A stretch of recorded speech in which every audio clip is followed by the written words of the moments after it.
Hi, welcome to HardReset.Info challenge viewers in front of HP Photosmart 5520, and now I can show you how to install paper on this device.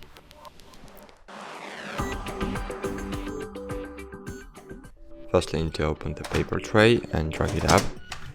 Then here, as you can see, we have these gray elements. Using these gray elements, we can adjust the paper size to our printing preferences. For example, if you wanna print on A4, so use this wider mode. If you wanna print on other types, for example on A5, so you can take this smaller. You can make it smaller to envelope mode.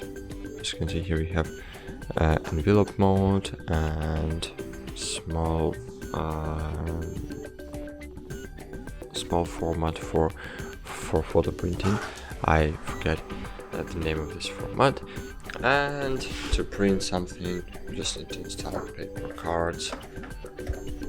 For example, I want to print on A4, simple A4 cards, and then adjust it, go and insert.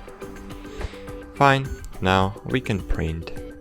Thanks for watching, like this video and bye, see you.